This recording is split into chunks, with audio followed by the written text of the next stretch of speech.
ሃይ ዮናስ አሁንም ጠይቄ ድርጅት ውስጥ የምትቀጥራቸውና የማትቀጥራቸው አይነት ሰራተኞችን ነው። ስራውን አሪፍ አድርጎ ይሰራል፣ ግን ደግሞ ምንም አይነት ሶሻል ስኪል የለውም። ይሄንን ትሬን ማድረግ ነው። ምክንያቱም ስራው ላይ ጎበዝ ከሆነ ሶሻል ስኪሉን በትሬኒንግ ሊያመጣው ይችላል። ሁሉም ስራ ደግሞ ያን ያህል ሶሻል ስኪል ላይ ፈልግ ስለሚችል እንደያዙ ሰው ትሬን ማድረግ። ሁል ጊዜ ሰኞ ከቤት ልስራ የሚልከን ፋየር። ምክንያቱም ሰኞ በጣም ኢምፖርታንት የሆነ ቀን ነው ስራ ቦታ ላይ እና ሁል ጊዜ ሰኞን ቤቱ መሆን የሚፈልግ ከሆነ የቅዳሜና እሁድ ረፍቱ አልለቀቀውም ማለት ነው እና ይሄ ደግሞ ሌላውም ሰው ፖይዝን ስለሚያደርግ እንደያዙ ሰው ፋየር። ሁልጊዜ ያረፍዳል፣ ግን ደግሞ የተሻለ ውጤት ያመጣል። ሜቢ ትሬን ቢካዝ ውጤቱን እንፈልገዋለን፣ ግን ማርፈዱ ደግሞ ስራውን ሊያበላሽ ስለሚችል 1-3 ጊዜ መናገር ማርፈዱን እንዲያቆም፣ ካላቆመ ፋየር። ውሳኔዎችን በጣም ቻሌንጅ የሚያደርግ ሰው ውሳኔን ቻሌንጅ የሚያደርግ ሰው ሃየር። ምክንያቱም ጥሩ ነው። አንዳንዴ ካምፓኒ ውስጥ እውነቱ የሚነግረን ሰው አይኖርም፣ ግን የሚናገርበት ቦታ ይወስነዋል። ይሄ በሰው ፊት ለፊት ከሆነ ትንሽ መገሰጽ አለበት፣ ግን ነገሩ ካለቀ በኋላ መጥቶ ፐርሰናሊ ይሄን ነገር ቻሌንጅ አደርገዋለሁ ካለ ሃየር። ሁልጊዜ ለ12 ሰዓታት ይሰራል፣ ግን ደግሞ ምንም አይነት ፕሮዳክቲቭ አይደለም። ትሬን ቢካዝ 12 ሰዓት መስራት በራሱ ትልቅ ኳሊቲ ነው። አሁን ኢንቨስት ካደረገው ታይም ጥሩ አውትፑት እንዲያመጣ ማሰልጠን ነው። ምንም አይነት ስህተት አይሰራም፣ ግን ደግሞ ሪስኮችንም አይወስድም። ፋየር።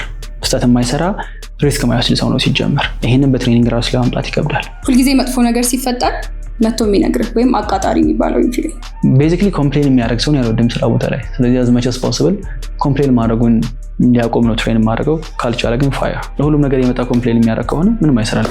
ስራውን ይሰራል፣ ግን ደግሞ 10 ጊዜ ሪማይንድ መደረግ ይጠበቅበታል። ፋየር። ስራውን ኃላፊነት ወስዶ በራሱ ታይም ላይን በራሱ ስኬጁል መስራት እንደማይችል ሰው በጣም የሚያቆስልና የሚያደክም ሰው የለም። ጥሩ ሀሳቦችን ያመጣል፣ ግን የትኛውንም ኤክስኪዩት አድርጎት አያውቅም። ፋየር። አገን የሀሳብ ችግር የለም ስራ ቦታ ላይ። እኔ ቁጭ ብል 1 ሰዓት 2 ሰዓት ባገኝ ማአት ሀሳብ ማፍለቅ እችላለሁ፣ ግን ዋናው ነገር የመጣውን ሀሳብ መሬት ላይ ማውረድ ነው። ካምፓኒ ውስጥ እንዲኖሩ የምፈልጋቸው ሰዎች ያሉትን ሀሳቦች መሬት ላይ የሚያወርድ ነው እንጂ ሀሳብ ብቻ የሚያመጣ አይደለም። ምንም አይነት እርዳታ ከሌሎች የማይቀበል ትሬን። አንዳንድ ሰው በራሱ በጣም ኮምፒተንት ይሆንና ምንም ነገር እርዳታ አልፈልግም ብቻዬን ነው የምሰራው ብሎ ሊያስብ ይችላል። ይሄንን ትሬን ማድረግ፣ ቲም ወርክ ላይ እንዴት ኮላቦሬት ማድረግ እንዳለበት ማሰልጠን ነው። ካልቻለ ግን ፋየር። ቢካዝ አት ዘ ኤንድ ኦፍ ዘ ዴይ እኔ የምቀጥረው አንድ ሰው ብቻ አይደለም፣ ቲም ፕሌየር ነው የምፈልገው። አዳዲስ ሀሳቦች ሲመጡ ሁልጊዜ ኢምፖሲብል ነው የሚል ፋየር። ይሄ የቲሙን ስፕሪት ይገላል። ቢካዝ በተለይ ደግሞ እንደኛ አይነት የማርኬቲንግ ኤጀንሲ ላይ በጣም ክሬቲቭ የሆኑ ሀሳቦች ነው የሚመጡት። ሁሉንም ነገር ዲክላይን የሚያደርግ ከሆነ ቲሙንም ሞራሉን ስለሚያጠፋብኝ ፋየር። ሁልጊዜ አለቃው ብቻ ሳየው ታትሮ የሚሰራ ፋየር።